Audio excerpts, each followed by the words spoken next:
What's up, guys? Rob from Jabran's Gaming here, and I'm here with Steve today. Oh, hi. And we're just going to do a quick NHL season's predictions. It's not going to be like 8 million, 6 hours we Yeah, did it was last 6 time? hours of content last time. That was a bit much. We're just here to give just a kind of quick NHL prediction because the season's coming up. It's going to be lit. It's going to be fire. Lots of exciting hockey to come. And so we're going to start out here with my predictions. I'm going to start in the Metropolitan Division. Got Penguins, Capitals, Jackets taking the top 3 spots.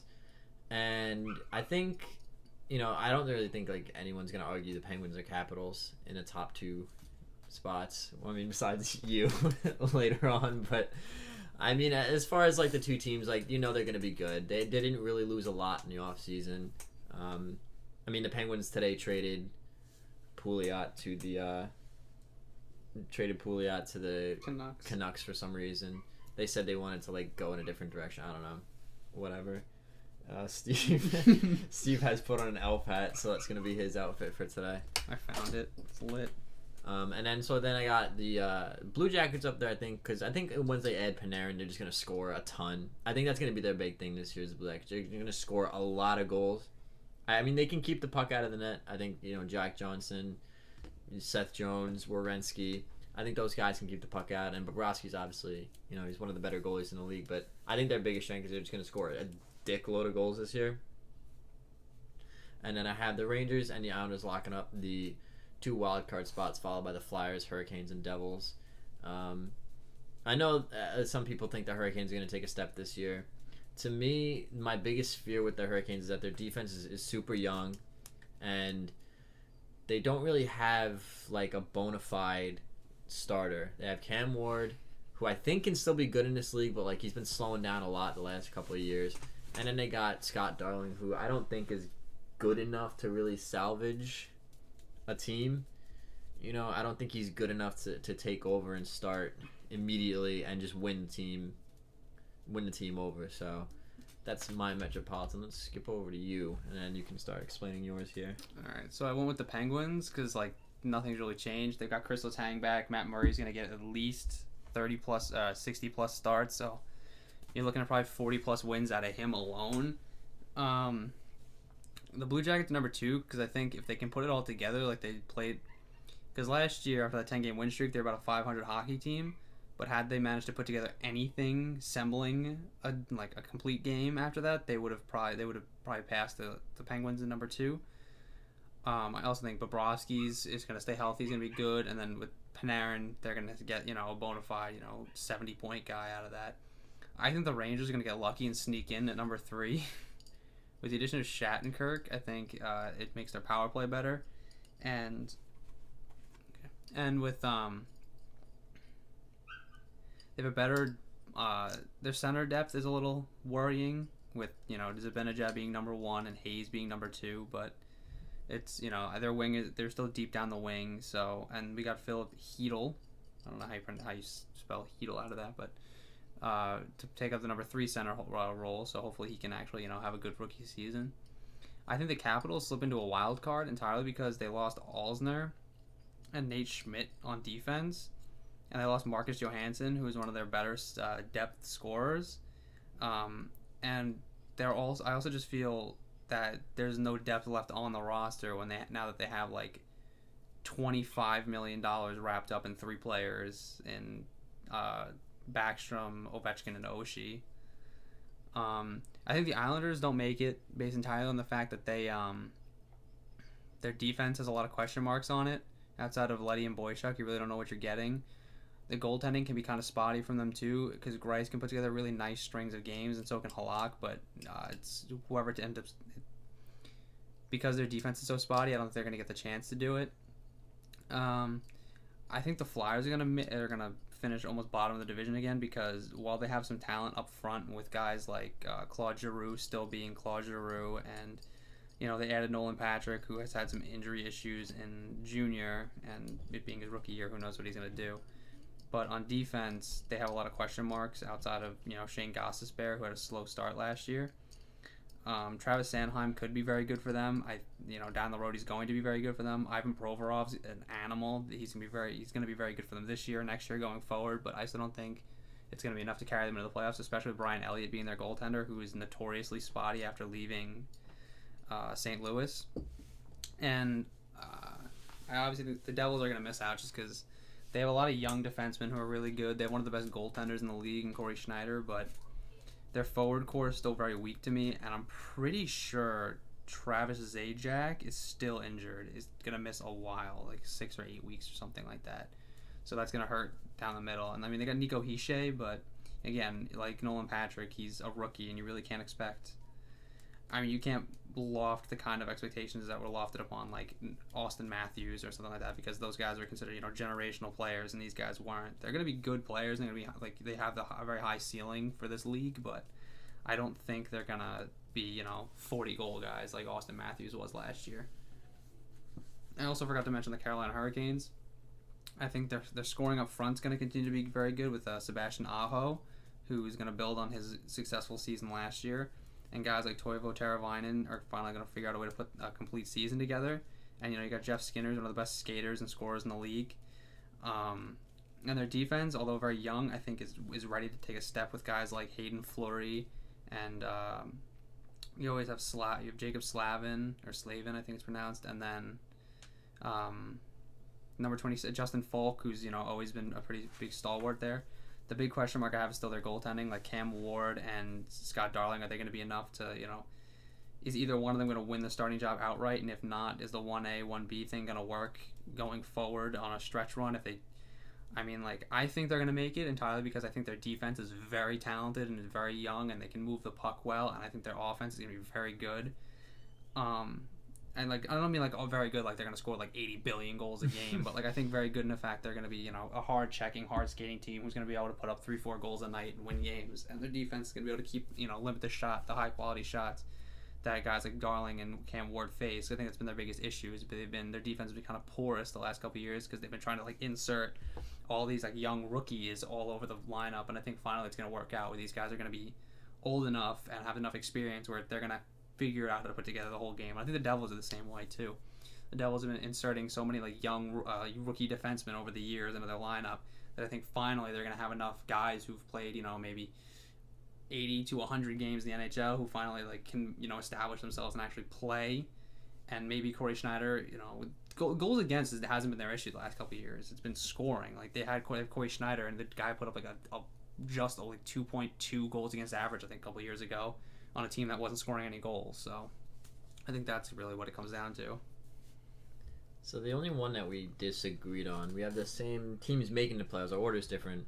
We disagreed on the Hurricanes and Islanders, and I can understand. I've seen a lot of other people say that the Hurricanes can take that next step, and I think the Hurricanes have a very talented team. And nobody's going to take that away from them, especially when you add a guy like Toivo Teravainen to that team. They're definitely talented up front. I think in terms of goals for, I think the Hurricanes can easily be a top 10 team in this league, just based on their top 6 alone. Their depth is kind of but just based on the sheer amount of talent in the top 6, I don't think. Don't get me wrong, I think Cam Ward's a good goalie. I still think he's got a couple years left in this league, but I don't think he's good enough to carry a team like the Hurricanes. And I think Scott Darling is I put it this way to somebody, he's a Band-Aid. He's a good backup goalie. I don't think he's going to be a starter. It's like putting a Band-Aid over a bullet hole. The team just kind of leaks goals sometimes, and I don't think he's good enough to carry the team into the playoffs. But again, it's a big thing. With goaltending in this league, it's always a question mark. You almost never know what you're going to get. I mean, if you would have told somebody 4 years ago that Braden Holtby was going to be the starter on the Washington Capitals, they would have told you were out of your mind, because he was some third stringer just playing in the minors, and now he's one of the best goalies in the league. So I can see why people are saying they're good. In my opinion, I think the Islanders are a very similar team. The Islanders are going to score a lot of goals this year. I'm telling you, the Islanders are going to be top 10 in goals. They're also going to be bottom 10 in goals against. We're going to get scored on a lot this year, just because the defense, you got Boychuk, Leddy, DeHaan, Hickey, and then Pulock and Mayfield most likely, or Pulock and Pellick, or Pulock and Seidenberg, and that middle four is kind of just questionable. I don't think it's going to be that great, so that's the only thing. I think the Hurricanes and the Islanders are very similar. I just think the Islanders are like a step ahead at this point, but again, if Cam Ward can figure it out and put it together again, he's a Stanley Cup champion for a reason. Like, the guy carried that team. Yeah, I think I'm going to take some heat for saying the Capitals slip into a wild card entirely because, like, well, they have Ovechkin. Like, right, but they have Ovechkin, they have Backstrom, they have Kuznetsov, and they have Oshie, Burakovsky, and then who else? You got guys Tom Wilson, who's getting suspended every other game. For 4 games. I mean, their defense lost Alzner now, and they lost Nate Schmidt, so it's what? You're going to play Brooks Orpik in the top 4? I mean, like, you have some holes there. I mean, Madison Bowie's a big bright spot for them. He might be a rookie ready to take a step, and they're going to win games entirely because Braden Holtby's a monster. Like, the guy's an animal. He's a Vezina Trophy candidate every single season, and he's, as he should be, he's one of the best goalies in the league, if not the second best goalie in the league behind Carey Price at this point. Like, so. Now, I'm interested to hear what you have to say about this, being a Rangers fan. I forget what magazine it was. I think they said that Lundqvist was like, he wasn't even top 10 in the league anymore. Or I think they said he was like the 11th or something like that. I still think he's top 10 in the league based entirely on the virtue that, like, they're like, name 9 other goalies that are better than him, right? Like, name 9 other goalies that are consistently, like, you can say, okay, this guy is like gonna do it. Like, I mean, they put Matt Murray above him. You got Carey Price, right? Number 1. Number 2 is probably Braden Holtby. Number 3 is probably Bobrovsky, arguably. And then from there, it becomes kind of murky and gray from there. But I think those are like the top 3. Like, Matt Murray's probably in there somewhere. Jonathan Quick, even though he's had some injury issues. I wouldn't even put Ben Bishop up there. I don't think that's even close. I'm trying to think. Cam Talbot, I would put above Lundqvist at this point, which is kind of ironic considering he was Lundqvist's backup for 2 years. But, like, I still think Lundqvist has the potential to be very good. It's just that, he's not going to put out those sterling, silver seasons that he had when he was 30 years old in his prime. Like, the man's over the hill, and you have to start expecting, like, more middle of the road numbers, and maybe, last season was bad for him. The season before he had some injury issues. So, like, the real thing comes down to, it's like, if he can put together like a solid 66 starts where he wins 35 games or whatever, which he's still fully capable of doing, being, Henrik Lundqvist. Like, he's still a good goalie in this league. He's still top 10. He's still willing. He's still able to steal games. I mean, you saw it last year against the Canadiens in the first round. He outplayed Carey Price for 6 games, and that's like, he outplayed the best goalie in the league for 6 games in a row. So he has the ability to still do these kinds of things. Now it's whether he will or he won't. I mean, the Rangers' defense has also been fucking awful lately. I mean, last year we had Nick Holden playing in the top four role as a matchup with Mark Stahl, which was disgusting. Like, that was awful, and they were fine to start the season. And then after the All-Star break, they didn't know how to play hockey anymore. I think the Rangers really found a nice, like, niche once. The buyout of Dan Girardi kind of sucked because, like, Dan Girardi was, a heart and soul guy for the team, but financially it made sense because after he signed that big extension, there was no other way to get rid of him because no one's was willing to take on that kind of money. The Kevin Shattenkirk deal makes sense because the Rangers want to continue to move the Rangers' philosophy right now is to try to keep the puck out of their end so they don't have to defend as much to put as much stress on their defense and goaltending, which is kind of the issue.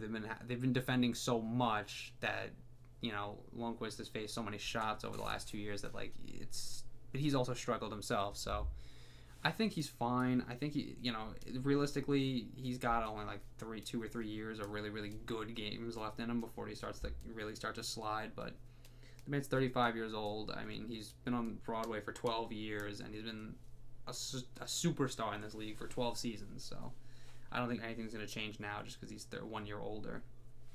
I mean, he lost 20 pounds in the offseason to stay quick. So now he's, I think, 160 pounds or something. Very interesting. I think the Metropolitans is probably going to be the best division in hockey this year. Oh, yeah, there's no doubt about it. They have 6 teams that can realistically fight for a playoff position. Yeah. All right, so moving on to the Atlantic. I think the Atlantic's a bit easier to talk about.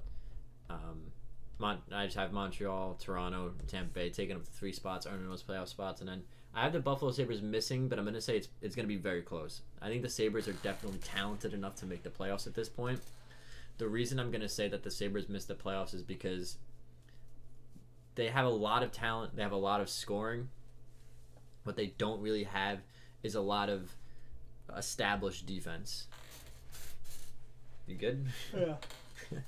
They don't really have like a lot of established defense. Like they have Georges, and then they have, what's his face? Bogosian, and then you have a guy like McCabe who's young but he's good. But as far as like established defense, it's Bogosian and Georges, and I think that's really gonna be like the nail in the coffin. I think it's gonna be close. It's probably gonna come down to a matter of, I would say, within 5 points, but I don't think they're going to make it an end. Senators, Panthers, Bruins, and Red Wings. I think I see a lot of people saying the Senators are going to make the playoffs, and I always doubt the Senators, and they always prove me wrong.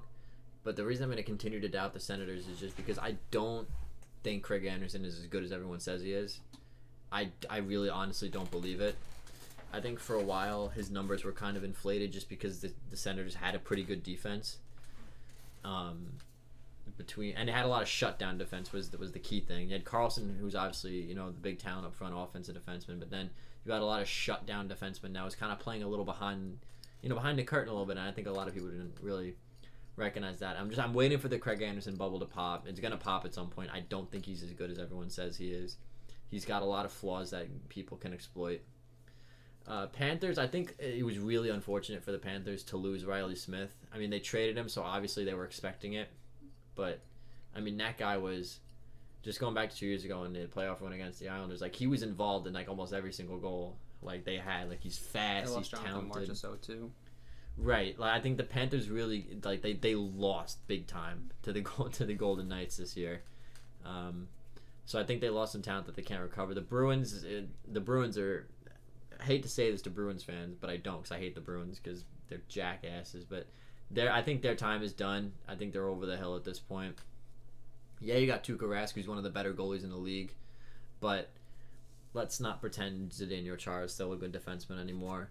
Let's not pretend that they still have a defense that included Chara, Boychuk, and Seidenberg. They don't. They don't even have Dougie Hamilton anymore. I think just the team is over the hill. I don't see them making the playoffs again this year. They're not going to score enough goals to make up for the lack of defense that they're bringing to the table. Especially because, like, your biggest goal scorer is a guy like Brad Marchand, who you never really know if he's going to keep that up. Because, I mean, you look at a guy like, not to say David Clarkson's on the same level as Brad Marchand, but they were similar type of players. They were grinders who all of a sudden, like, broke out and started scoring. And then now David Clarkson's probably, like, almost never going to play hockey again. No.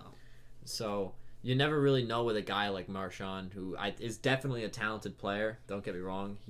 I'm not denying his talent, but I'm just saying that you never know what you're going to get with a guy like him. You never know if you're going to get another 70-point season. And then the Red Wings, I think at this point everyone accepts the Red Wings are just, they're done. The playoff streak is over, and then they're gonna have to just bite the bullet for the next couple of years. So go over to your predictions, which are very similar actually. So, like, I agree that the Canadiens are going to win the division. I mean, they added, They added Drouin to the team, who's going to give them a lot more firepower up front. I think Galchenyuk's going to overtake him on the depth chart, though, and be the number one center to start the season. Or not to start the season, but towards the beginning of the season. I think the Maple Leafs take another big step forward and are contending this year. I mean... I'm excited to watch them this year. I mean, Austin Matthews is going to score probably 35 to 40 goals again. And then you have Mitch Marner, who had 42 assists last year, who's going to probably put up 60-plus points this year. William Nylander and Austin Matthews together are lights out. Their goaltending is really good. I mean, Morgan Riley and Jake Gardner on the back end are really good for them. Nikita Zaitsev is also very good. I think the Lightning get back in entirely because they're going to have a healthy Steven Stamkos this year.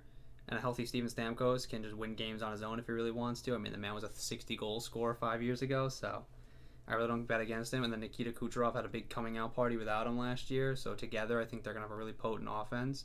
I think if Sergachev manages to make the roster, he might be a difference maker for them alongside of Hedman. And Vasilevsky, I think, put together another solid season. I mean, like people said, he was kind of spotty last year, but he's never been a starter before, so he wasn't used to playing that many games. The Senators, I think, miss entirely because I don't think the Senators have... I mean, you have Erik Karlsson, And then you have some good players up front like Bobby Ryan and Derek Brassard, and Pajot might step up and be a 20-25 goal guy this year. Who knows? But I just think the loss of Mark Mathot's huge for them, because now like that forces other guys up the depth chart. Like, who's going to take over that position? Cody Ceci. Like, Cody Ceci's good, but like I don't think he's as good defensively as Mark Mathot was. The Sabres miss just entirely because I don't think the Sabres, like, their defense is a big question mark, and I don't know what if Lehner's going to manage to put together a whole season. I mean, up front you have Jack Eichel, Sam Reinhart, Ryan. Like, you know what you're getting up front, and up front they're incredibly talented. They're going to score a lot of goals, but it depends on how porous their defense is. The Panthers miss because, like you said, they took a huge hit in the expansion draft, and their defense is kind of iffy. I mean, I think Luongo is still very good, but again, it's kind of like Lundqvist. Luongo was good for so many years. He's on the back end of his career. I think he's 38 now. He's older than Lundqvist is. So, I mean, that's kind of a big hit. And then, you know, up front, you still got Barkov, who might be, you know, is a 60-plus point guy. You got Huberdeau, but they lost Riley Smith and Jonathan Marchessault, who are their big goal scorers. I think the Bruins are going to miss it because the Bruins are way over the hill. They're done. They need to try to find it. They need to start trying to build around Pasternak. So they need to start trading some of their older players away. And, I mean, you know, David Back is still the biggest loser of the offseason from last year. So I don't know why. The contract still doesn't make any sense to me. And, again, the Red Wings, the streak is over. The dream is dead. Like, they need to just – I mean, they got a beautiful new stadium. So, you know, you get to go watch them lose a lot of games at Little Caesars Arena. That'll be nice. But I think, you know – They missed the playoffs. Their defense isn't very good anymore. Cromwell's over the hill. Their goaltending could be very good, but it's also been incredibly inconsistent over the last few years. Up front, they don't really have the knockout power that they did. Like, Zetterberg isn't the player he used to be. They don't have Datsuk anymore. Nyquist hasn't recreated that streak he went on when he scored 28 goals in 30-something games to end the season. Like, he's never recaptured that form. Thomas Tatar has been kind of spotty and inconsistent over the last couple seasons, so the Red Wings just need to figure out what they're doing. I mean, Anthony Mantha might break out and overtake Zetterberg to be the team's leading scorer just because he's very talented. But, you know, I don't know. I think that's pretty fair. I think this is pretty much what everybody expects out of the Atlantic Division at this point.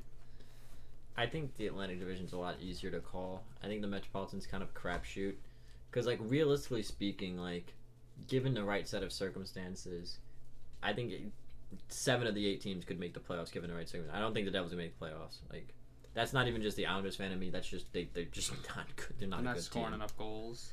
Their only goal scorer on that team is Taylor Hall, and like, you're not gonna get 60 goals out of Taylor Hall. He's a phenomenal goal scorer, but even if you get 60 goals out of Taylor Hall, you're still not making the playoffs. Like, it's not enough scoring. But I think the Atlantic's a lot easier to call. I don't think anybody can really question you on. The only question comes in the wild cards, but I think as far as Canadians, Leafs, Lightning, I think that's just a lock top 3. I think the top 3 it can fall in any, you know, like the Atlantic, you know who the top 3 are. It's just like who's going to play well enough to take any of those 3 spots is what it comes down to. And the same thing with the middle. Like, I know the Bruins and the Red Wings are probably going to finish at the bottom of the division.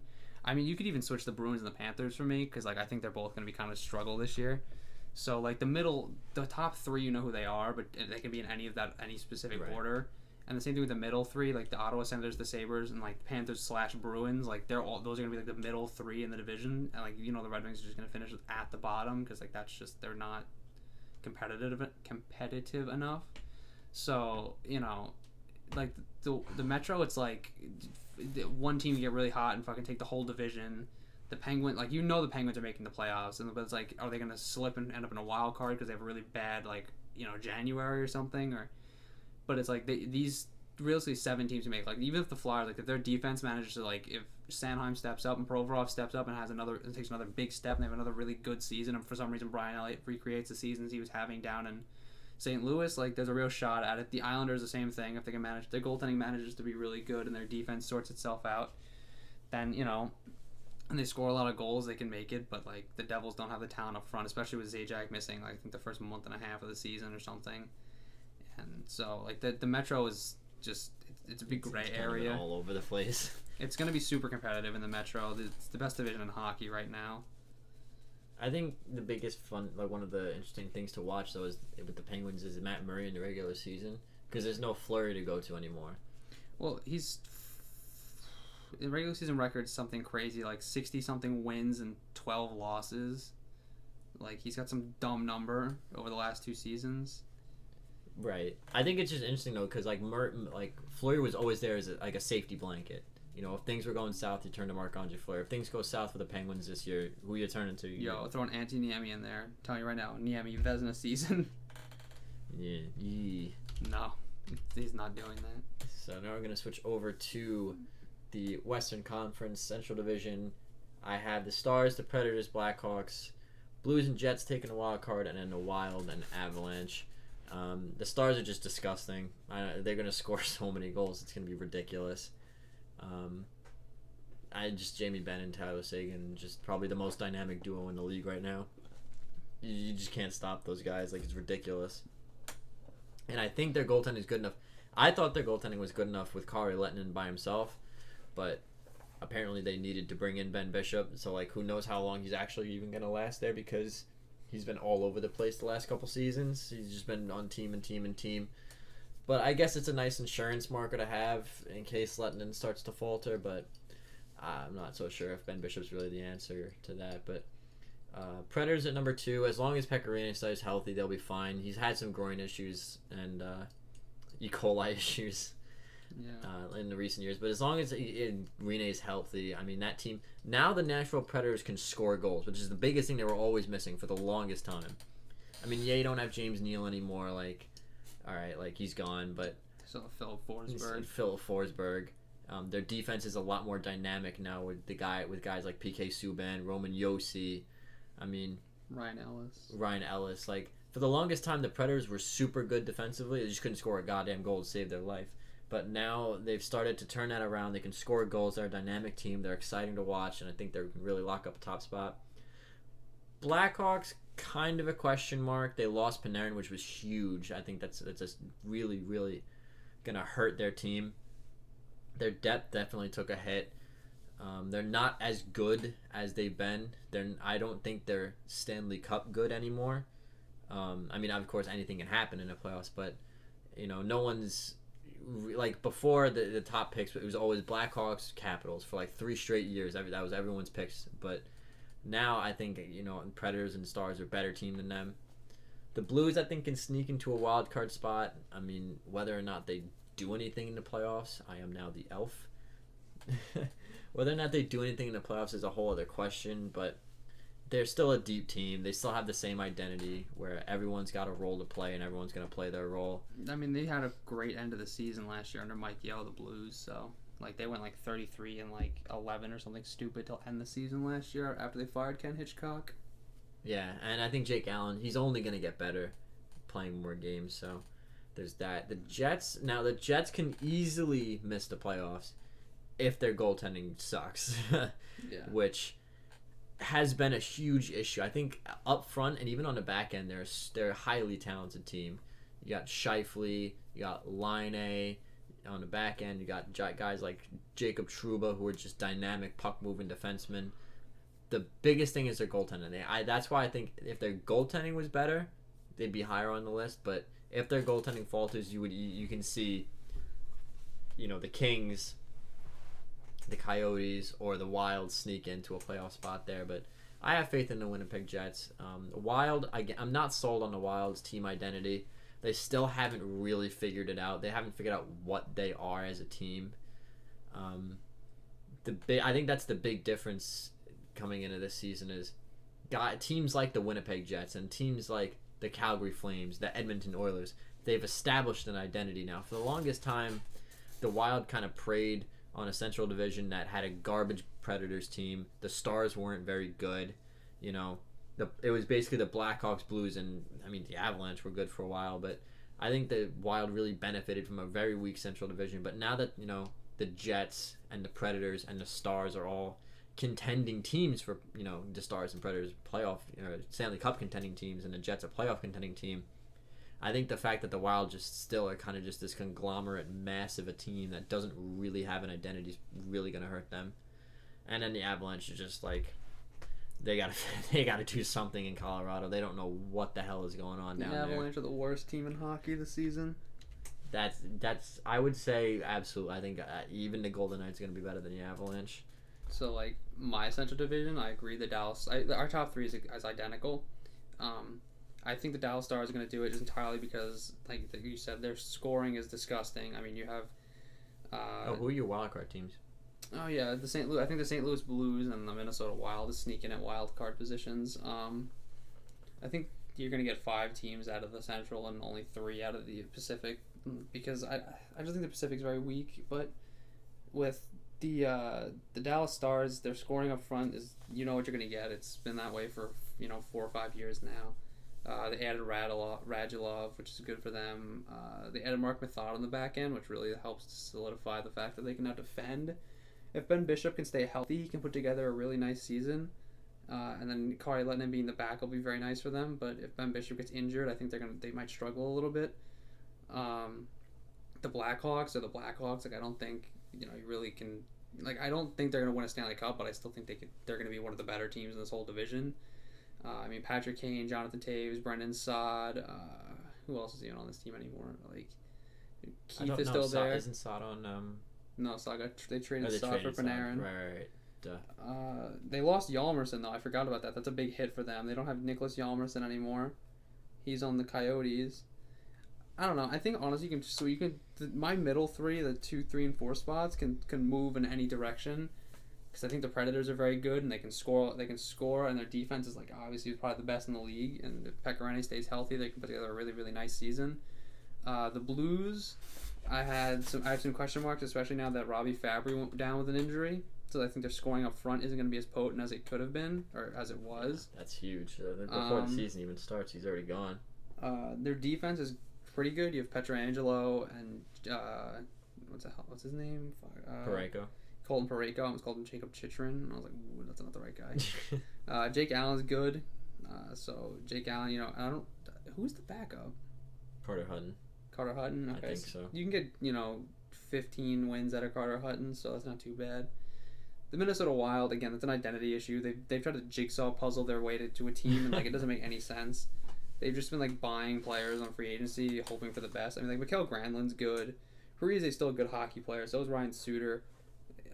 Devin Dubnik's overrated, but he'll put together a nice season for them. Jonas Brodin's pretty good on the back end, but I just don't think they're gonna be they don't have as much talent or enough depth to really compete with a team like the Predators or the Dallas Stars come playoff time.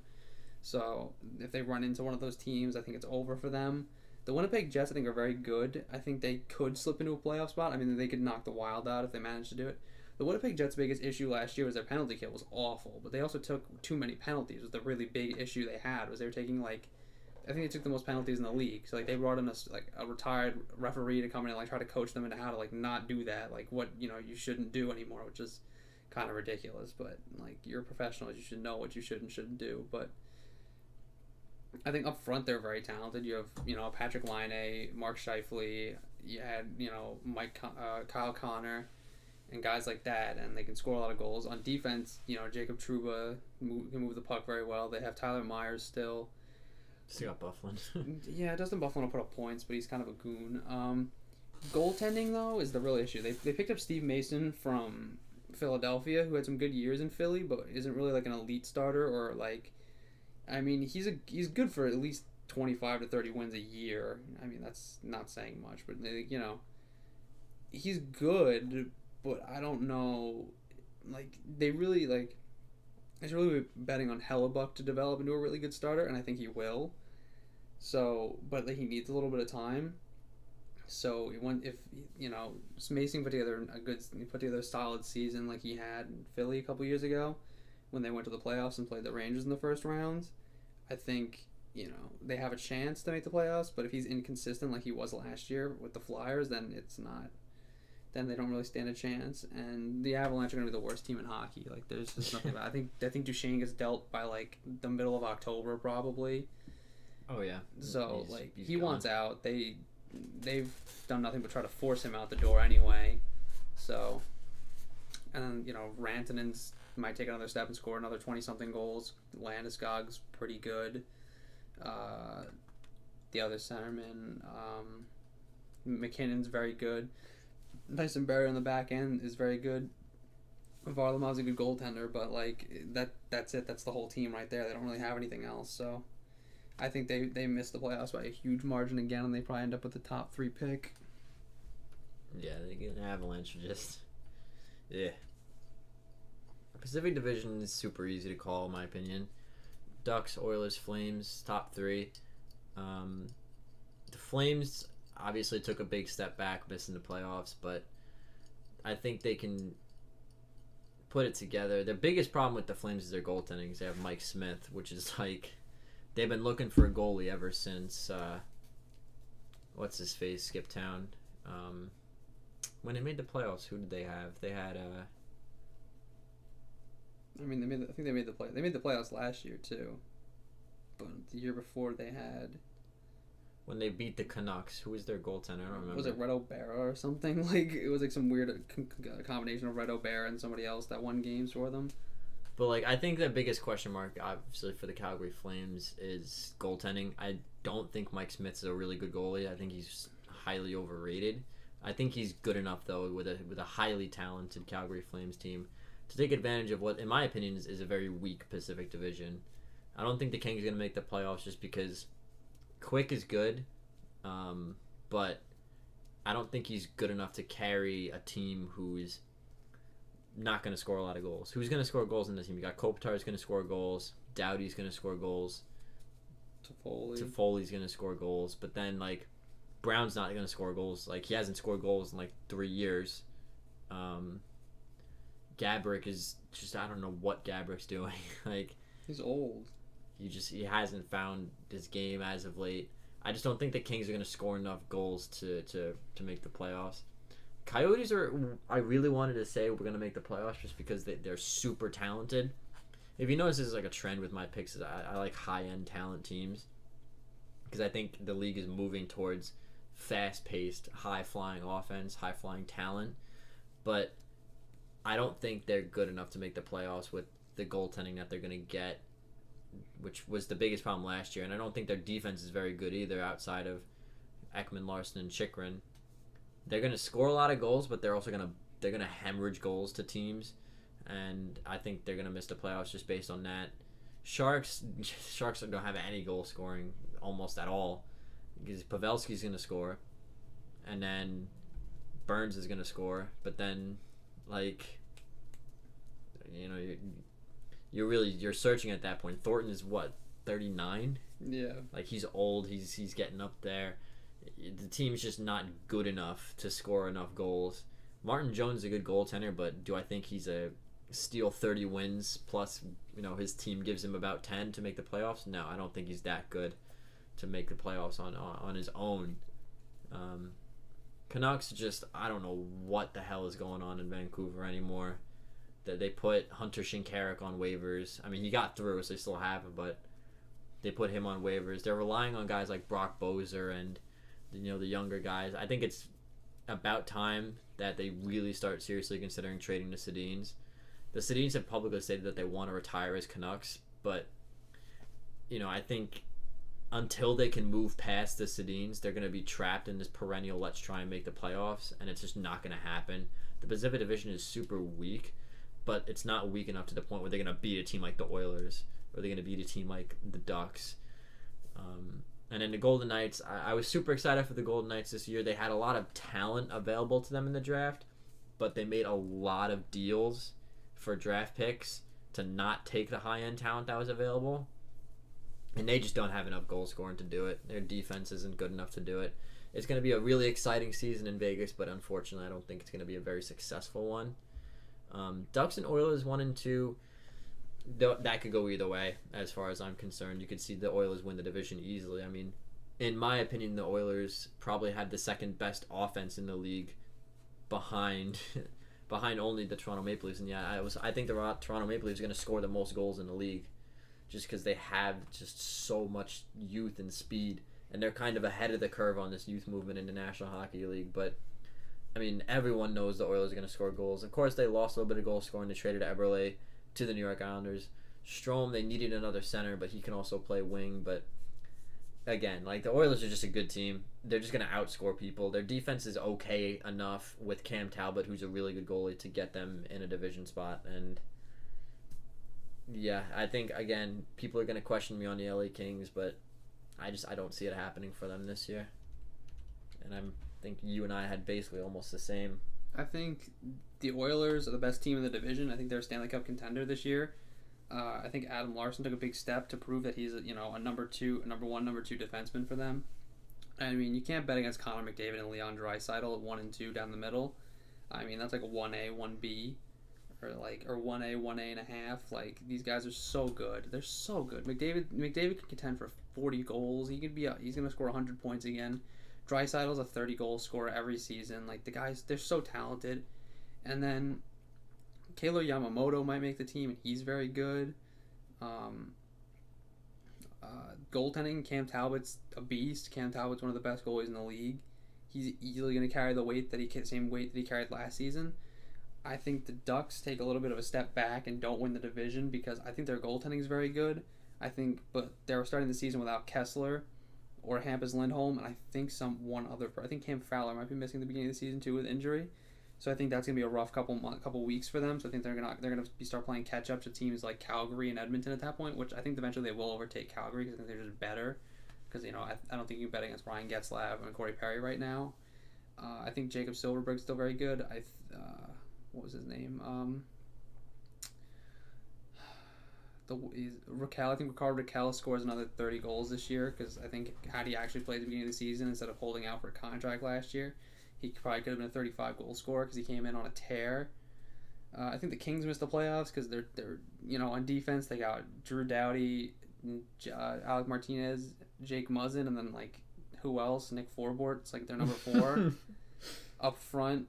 And Anze Kopitar struggled really bad last season. I don't think he'll struggle like that again. Goaltending got Jonathan Quick, who if he stays healthy is one of the best goalies in the league. But because their defense is so bad, I don't think he's going to be enough to steal enough games to get in. I missed the Calgary. I didn't talk about the Flames. I think the Flames are going to be very good. They're very big. They're very fast. They can score a lot of goals. And their defense is one of the most talented in the league. I mean, it's Dougie Hamilton, Nick Giordano, Chris Russell, I think is there, right? No. Who's their number? I can see his face. Brody, right? Brody's on the team? Yeah, TJ Brody. TJ Brody, not Russell. And then Travis Hamonic are their top 4. I think it's very good. Their goaltending might be a little iffy with Mike Smith considering he's older. They need to really try to invest in a younger goaltender to maybe, shore up that goaltending in the long term. But in the short term, I think it's going to win them a lot of games because they're going to score a lot of goals. And they're going to be able to keep the puck out well enough. I think the San Jose Sharks missed. I think their window closed. I think Marlowe knew that and walked to go to Toronto where the window is wide open for them. I think Thornton has a good year, but I mean, Joe Thornton, Joe Pavelski, Brett Burns, and Logan Couture aren't going to be enough to get you into the playoffs on their own. Martin Jones is very good, but I don't think he's going to, he's not going to be a guy that's going to steal enough games to get you in. I think the Coyotes miss, but I think they're going to take a big step forward this year and be really competitive in most of their games because I think a lot of their younger players are going to take big steps forward. And I think guys like Clayton Keller are finally be ready to step into top 6 roles and score a lot and be able to, score a lot and provide like the kind of offense and base that they need. Vegas, I don't think Vegas is going to make the playoffs, obviously, because as an expansion team, you're not really getting the best of what you can. They drafted so many defensemen and traded for so many picks that I think they were just worried about building an organization and doing it the right way, which I think is the right decision. Instead of trying to patchwork a team together to get into the playoffs, I think if you build their philosophy right now is build a real team and build an organization from the inside out that'll eventually develop into a perennial contender, I think is a smart way to go. And I think I'd like to see them succeed in Las Vegas. I don't know if people out there are going to understand the idea because they've never had a professional sports team. That the idea is always to build out. It's like to start building internally and then go out and not be successful at first, but be very successful later on. So they're playing the long game, hoping it works out for them, and I hope it does. Vancouver's probably gonna be another. I think Vancouver and Colorado are fighting for the bottom of the league this year because I don't think Vancouver's very good. I like Jacob Markstrom as a goaltender. I think he's good.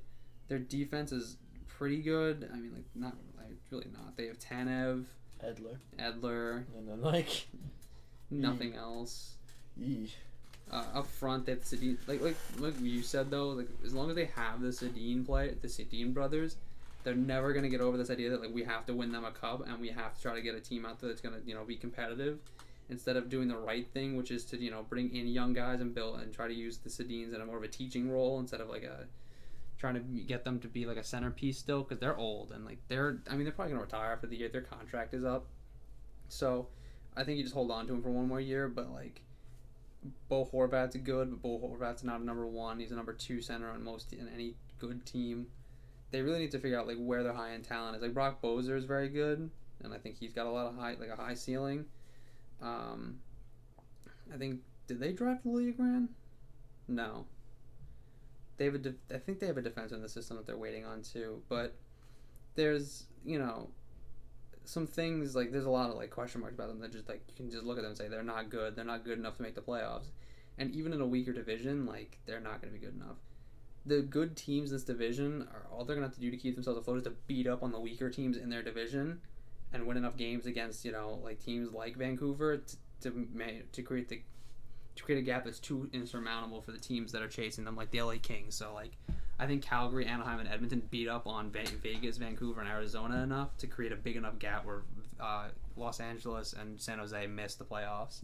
They get stuck in this weird like gray area, and that like begs the question about like Los Angeles is like, is it time to tear it all down, or do they think that they add a couple more pieces and they can go right back to being competitive? Because I don't. I think their window is shut, and I think San Jose's window is shut, and I think San Jose is going to realize that too. They're going to have to start building towards the future. They're going to start getting younger now rather than later, and you're going to see like in the next couple of years Arizona is going to surpass both those teams because their high-end talent is going to really start to show through the youth. So super early Stanley Cup pick. What's the matchup going to be? Who's winning?